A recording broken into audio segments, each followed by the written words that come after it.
from Moscow that diplomacy should continue. This gives grounds for cautious optimism. But so far, we have not seen any sign of de-escalation on the ground. Russia has amassed a fighting force in and around Ukraine, unprecedented since the Cold War. Everything is now in place for a new attack. But Russia still has time to step back from the brink, stop preparing for war, and start working for a peaceful solution. NATO allies have been very clear that any further Russian aggression against Ukraine would come at a high price. We have systematically exposed Russia's actions, plans and disinformation to lay bare to the world what Russia is doing and to make it harder for Russia to conduct aggressive actions.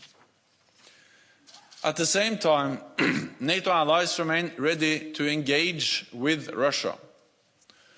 On the 26th of January, I invited Russia to a series of meetings in the NATO-Russia Council. We sent concrete proposals for a substantive agenda. To listen to the Russian concerns, share ours, and look for common ground. We are ready to discuss NATO-Russia relations, European security, including the situation in and around Ukraine, and risk reduction, transparency and arms control. But we will not compromise on our core principles. Every nation has the right to choose its own path. And there will never be first-class and second-class members of NATO. We are all NATO allies. We have stepped up deterrence and defence across the lines to remove any room for misunderstanding or miscalculation. We have deployed more troops, planes and ships to the eastern part of the alliance, increased the readiness of our NATO response force, and boosted our battle groups in the Baltic region. Just last week, I was in Romania to meet additional US troops deploying together with other allies.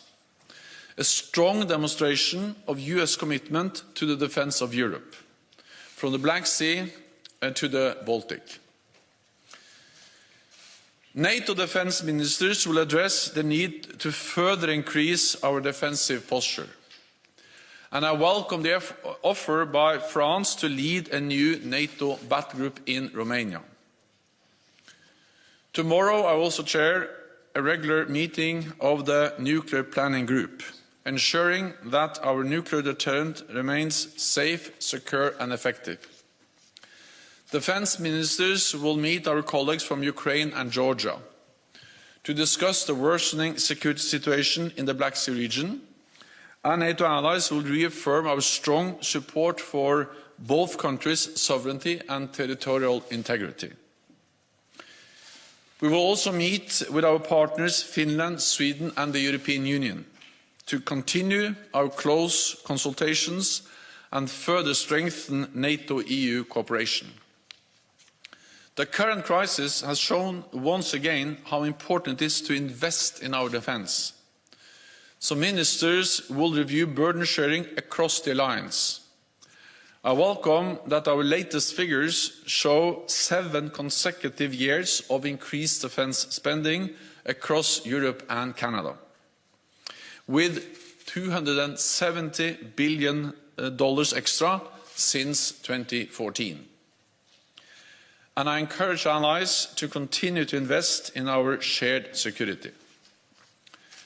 Finally, we will also discuss NATO's next strategic concept, which will be adopted at the Madrid summit in June. I am confident that allies will recommit to our core values and the importance of Europe and North America standing together. And with that, I'm ready to take your questions. Okay. We'll go to Reuters, up there.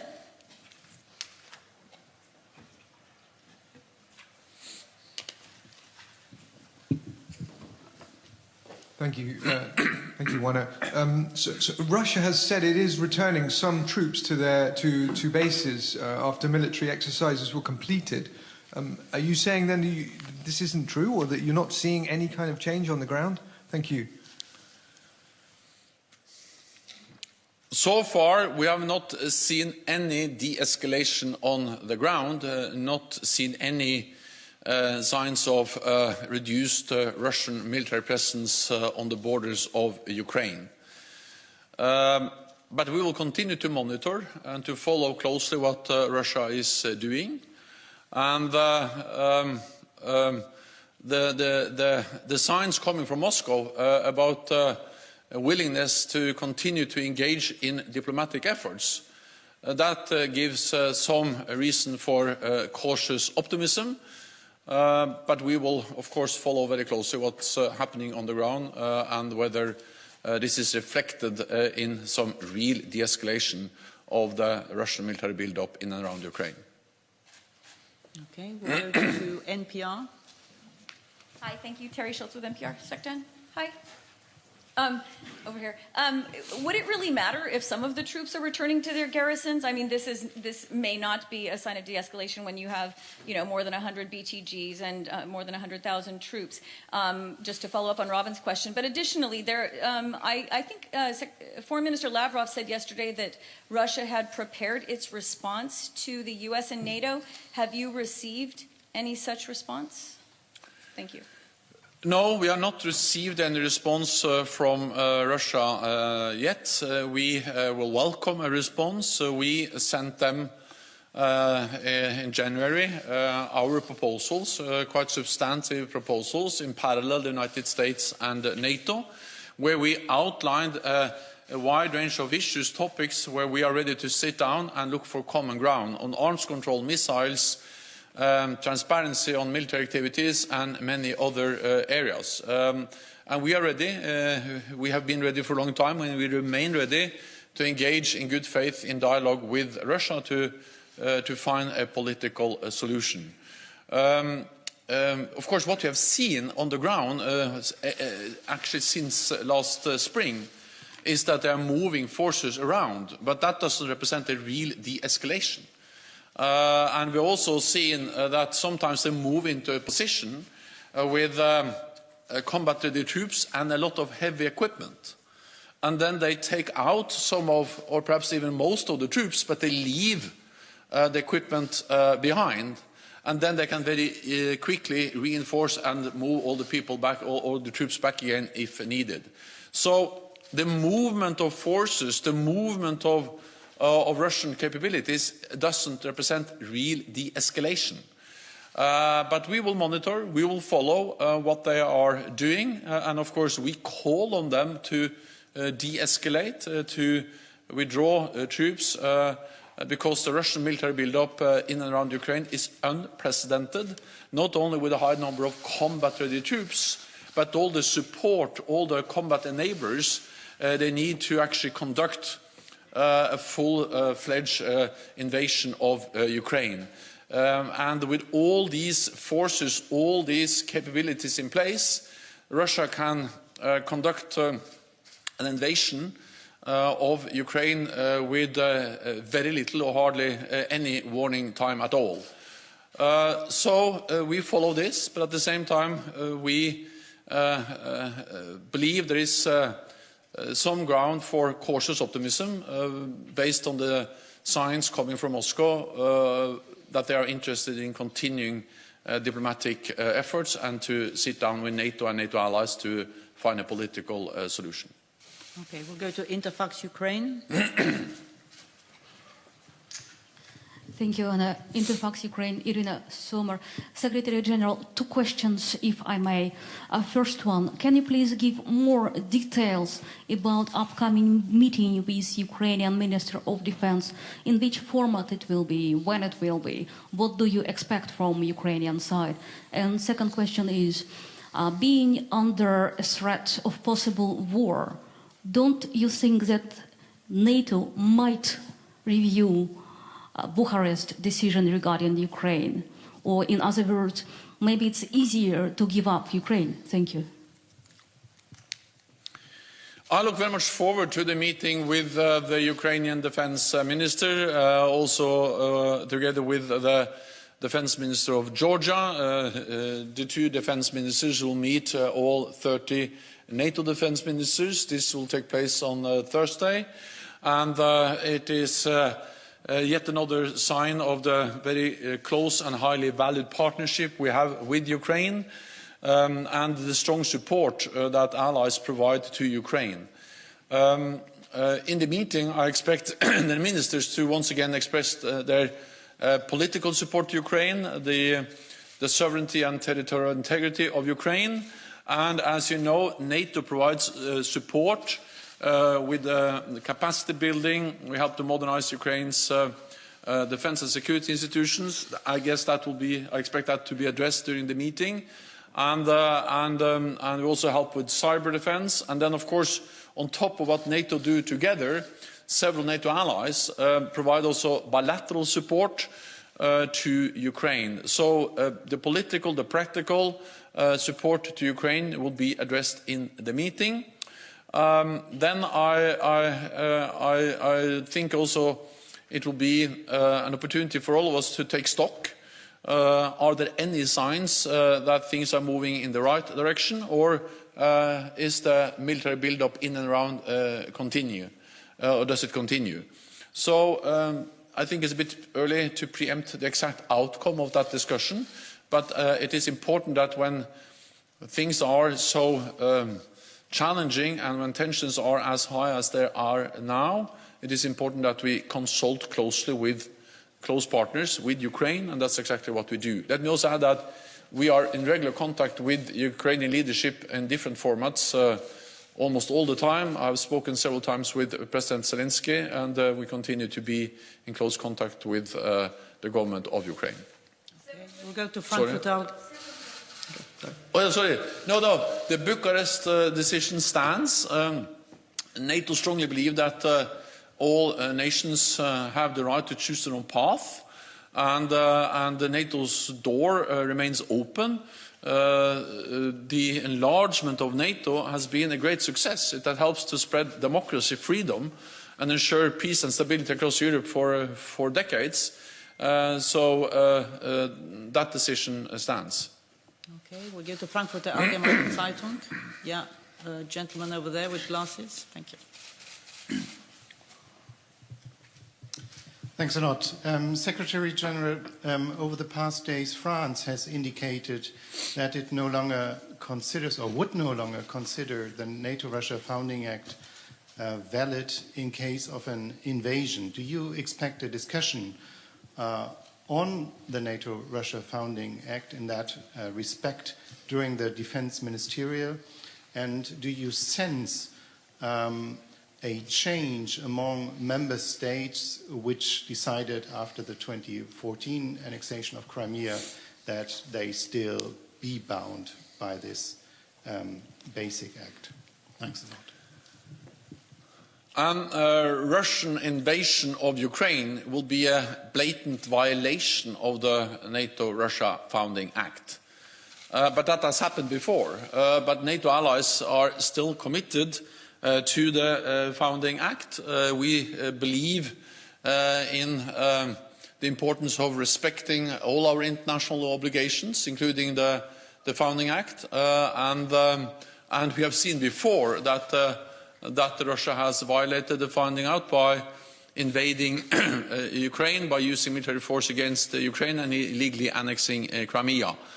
But we still believe in the importance of the Founding Act, and And I'd also like to add that we strongly also believe in the dual-track approach, that we need dialogue, we need to talk to Russia, but at the same time we need strength and deterrence and defense, and that remains NATO's position.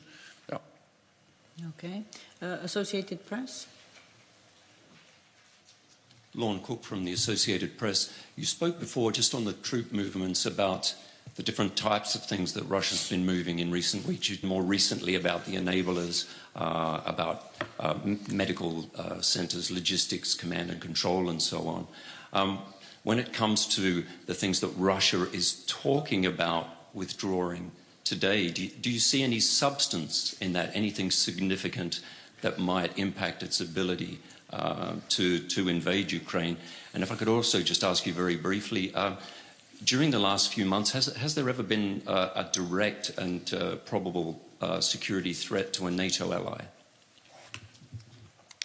So far, we have not seen any de-escalation on the ground from the Russian side. Over the last weeks and days, we have seen the opposite, a continued military build-up with more troops, more battle groups, more high-end capabilities, artillery, air defense, missiles, and a lot of support elements that makes it possible for Russia to move into Ukraine for a full-fledged invasion or a more limited military incursion with hardly any warning time at all. That picture has not changed so far, but we monitor, we follow what they do, and we believe there is some ground for cautious optimism based on the signals and signs coming from Moscow that they're ready to continue to engage in a diplomatic effort, and we are ready to continue to engage in a diplomatic effort. It's too early to say, but since we so strongly believe in the need for a political solution, of course we will now really look into whether there is a possibility to create a framework for meaningful dialogue with Russia. I welcome the different formats. We need a NATO-Russia Council, we need the bilateral talks between different NATO allies, we need a Normandy format to engage with Russia, and I also welcome the efforts by many NATO allied leaders meeting with President Putin, engaging with Russia. We have Chancellor Olaf Scholz in Moscow today. Last week, President Macron. Also, of course, President Biden has been in contact with President Putin. So has Prime Minister Boris Johnson and others. So there are many efforts from NATO and NATO allies to engage with Russia. We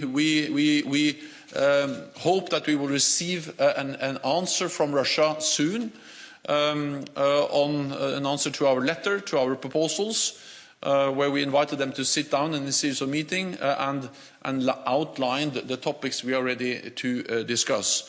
So in a way, I think that's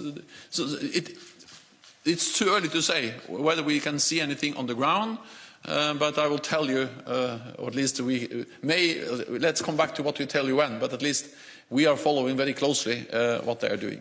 Okay, lady in red then. Sorry. What we see is a serious build-up in and around Ukraine, and I think also the fact that we have increased the NATO presence in the eastern part of the alliance sends a very clear message to any potential adversary that we are there to defend and protect all allies. And I've seen that myself. The Battlegroups, I visited them in just before Christmas in Latvia and Lithuania, and then on Friday I was in Romania, and the fact that we have deployed more NATO troops on the ground, more naval assets, more aircraft, all of that sends a very clear message. So we are there to protect and defend all allies, and I think there is no room for any miscalculation in Moscow about our commitment to defending allies. So we have to understand that Ukraine is a partner, we support Ukraine, but for all NATO allies, we provide 100% security guarantees, and we have demonstrated that commitment also with more North American presence in Europe over the last weeks. Okay, we'll go to the lady with the red scarf there. From Bloomberg. I just had a follow-up to my colleague's question. Could you be a bit more precise about what the start of de-escalation would look like? I mean, how many troops would have to pull back? And to what extent do you see this Russia's new force posture as a long-term formation there? Thank you. So what you have to see is, of course, a substantial withdrawal of troops, but not only troops, also equipment, because what we saw this spring was that they moved in with troops and heavy equipment, and very often it takes much more time to move the heavy equipment than to move in and out the troops and the soldiers. What we have seen before is that they go in with heavy equipment and troops, take out some troops, and then they can easily move them back in again after just a few days on very short notice. So what we need to see is a significant and enduring withdrawal of forces, troops, and not least the heavy equipment. But I think also we need to understand that what we have seen over in reality the last year, because this actually started last spring and then they have gone up and down with a upward trend all the time, will have a lasting impact on the security situation in Europe. And that's also why NATO is not only responding to the current crisis in and around Ukraine by increasing our presence in the eastern part of the alliance, but we are also going to consider more long-term adjustment to our posture in the east, including with considering the establishment of a Battlegroup, for instance, in Romania, and I welcome the offer by France to lead that Battlegroup.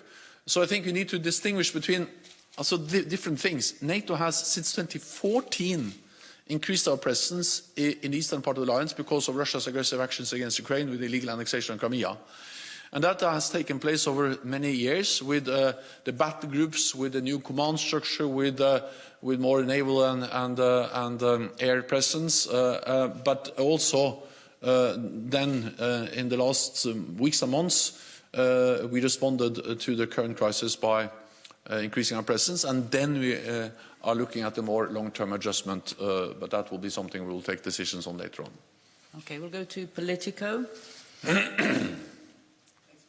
Thanks very much, David Hersenhorn with Politico. Secretary General, at the start of the Olympics, we saw quite a striking joint statement from Russia and China against NATO expansion. I wonder if you assess that one outcome of this crisis is stronger unity between Russia and China against the alliance. Would this have happened if leaders hadn't turned to the China issue at last year's summit?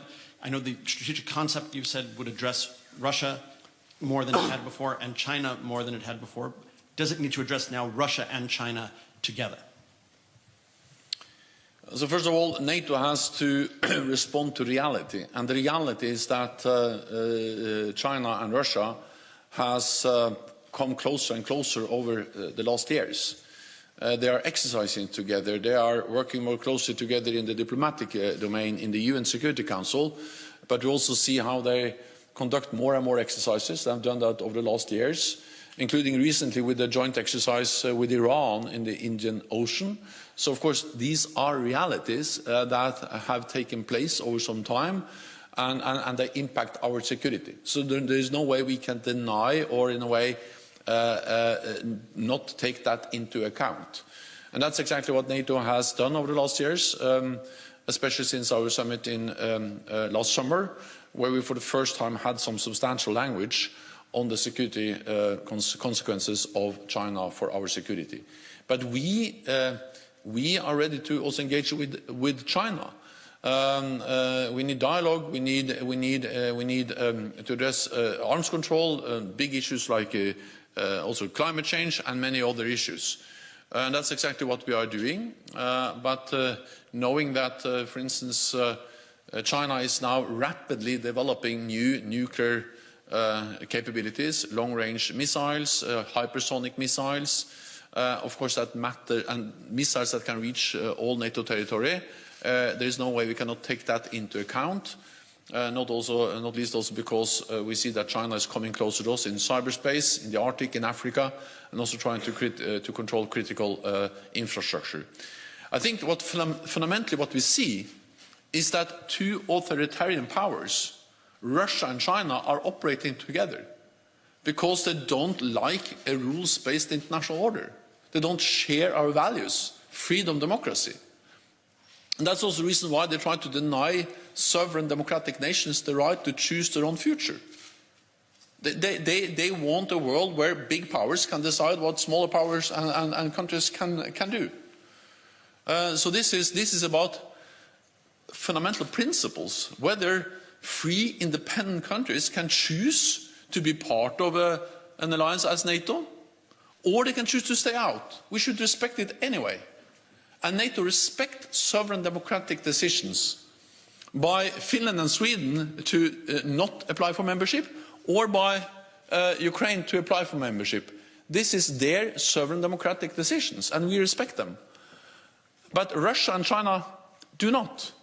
They have stated clearly in a joint statement that they don't want countries in the world to have that freedom to make their own decisions on their own future. And that just demonstrates a fundamental difference when it comes to values and what kind of world we would like to live in. I would like to live in a world where we have free democratic nations living in a world with a world order and where rule of law is what we have to abide to, not spheres of influence where big powers decide what neighbors can do. We'll go to Imedi. Thank you, Anna. Mr. Secretary General, what can you tell us about the meeting with Georgian Defense Minister? You spoke about Ukraine, and can you tell us more about it? And also, last week during the press conference here in this room, Polish President said that they asked for a high-level meeting with Ukraine and Georgia in Madrid. What do you think about these ideas? Thank you so much. So first of all, I look very much forward to the meeting with the Georgian Defense Minister. It reflects the close partnership, the important partnership we have with Georgia. We have just stepped up our cooperation in different ways. We have activities together. We will have also an exercise together, and there are other ways of demonstrating how NATO and Georgia are working closely together.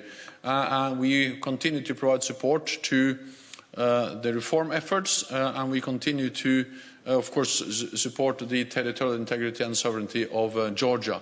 So this is part of the regular, important, close coordination between Georgia and NATO, and I will look forward to the meeting. Well, that's too early to say, the different formats of the Madrid summit, so we have to come back to that. We'll try to take a couple of questions online before coming back to the press room. So I'll go to VG Alf-Bjarne Johnsen.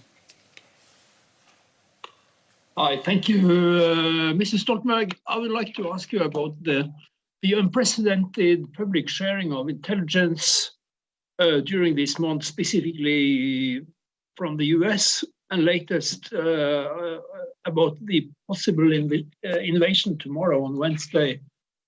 Is this open sharing a new tool for NATO or for Allied meant for deterrence?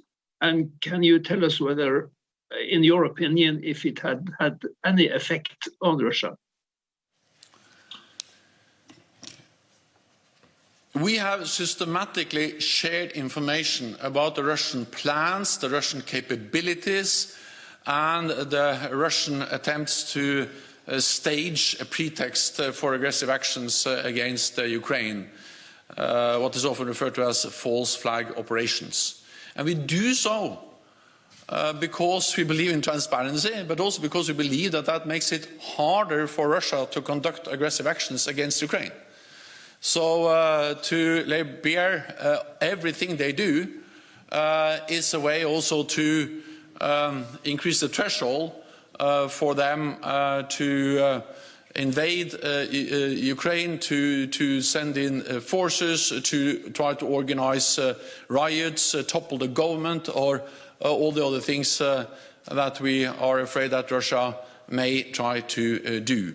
So the fact that we do this is a way also to try to counter and to prevent these things from happening. So I think we have to understand that intelligence is not always a prediction. Intelligence is information, and when we share information, it is actually an effort to try to prevent things from happening which would have otherwise happened. So yes, we do this in an attempt to prevent aggressive actions against Ukraine. Okay, we'll go to DPA, Ella Joyner. Hi there, thanks for taking my question. Can you hear me okay? Yes. Great, thank you. Basically, I'm inferring from your comments that you have no plans to step back from building up NATO's presence in the eastern flank. If you did see I think you said a significant and enduring withdrawal, would you then consider reversing those plans to increase NATO's presence in its eastern flank? Thank you very much. So NATO is a defensive alliance. Everything we do is defensive, and it's about protecting and defending NATO allies.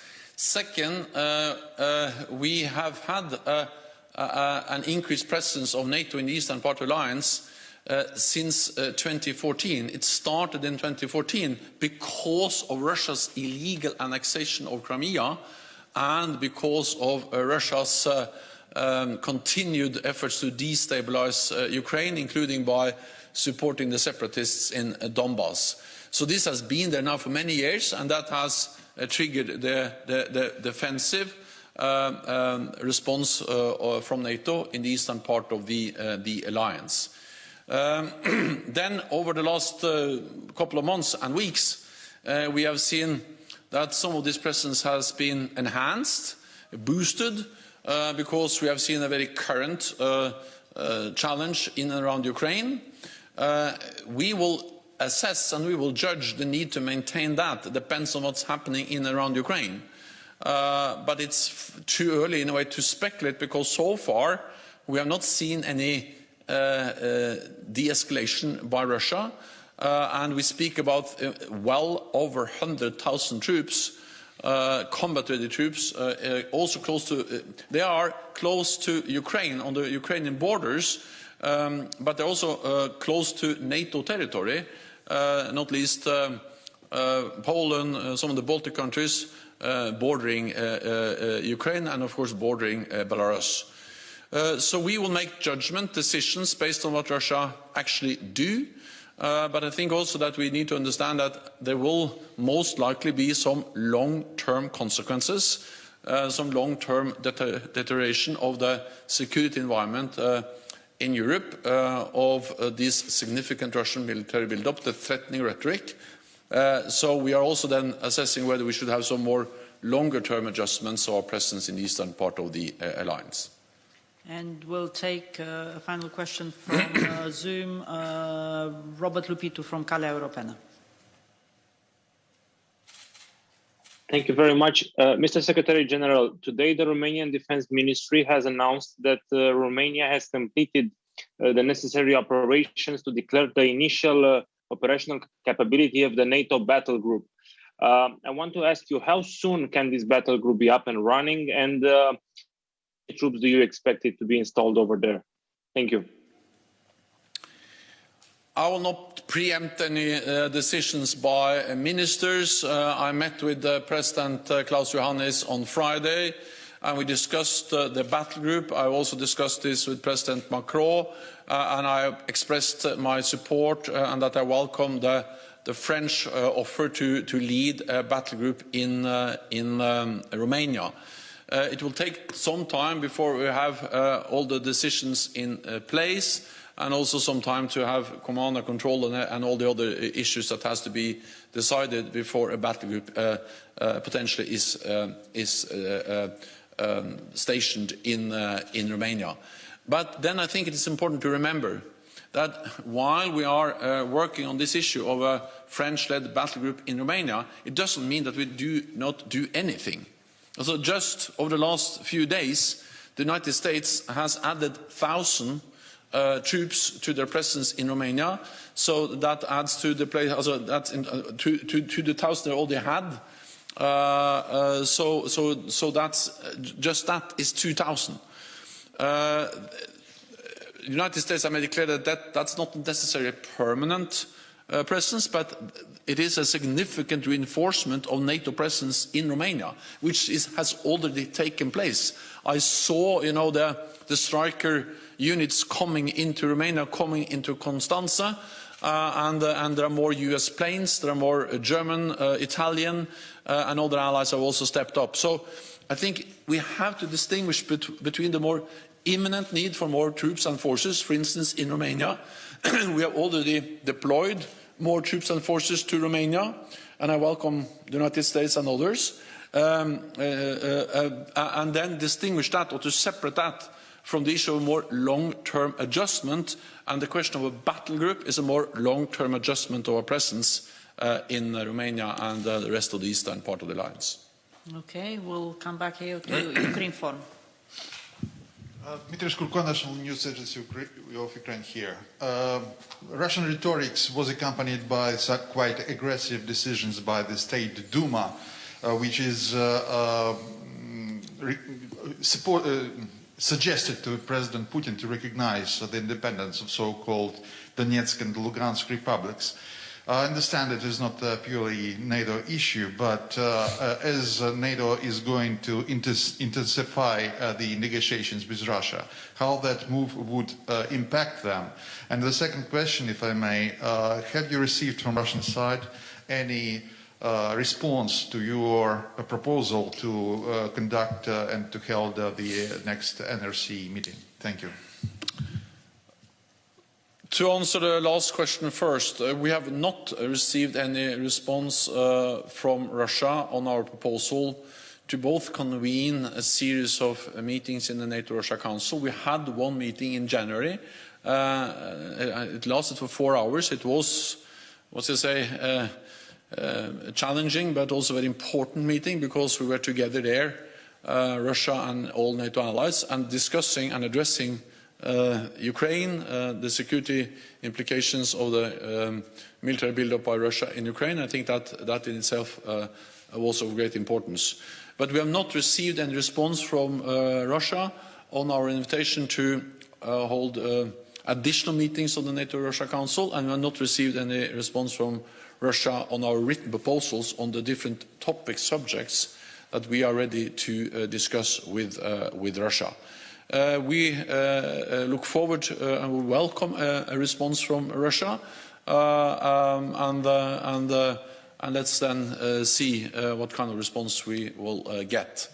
Then on the question of a Russian recognition of the so-called republics, People's Republics of Donetsk and Luhansk, well, if that happens, that will be a blatant violation of Ukraine's territorial integrity and sovereignty once again, because there is no doubt that Donetsk and Luhansk is part of Ukraine within international recognized borders. So such a recognition will be a violation of international law and territorial integrity and sovereignty of Ukraine. Not only that, it will also be a violation of the Minsk agreements.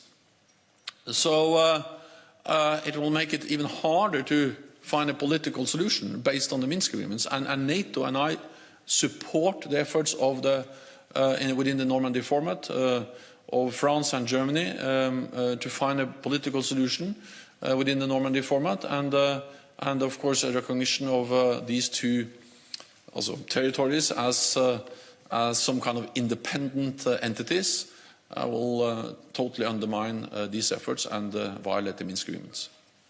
Thank you very much. This concludes this press conference. We will see you tomorrow. Thank you. Thank you so much.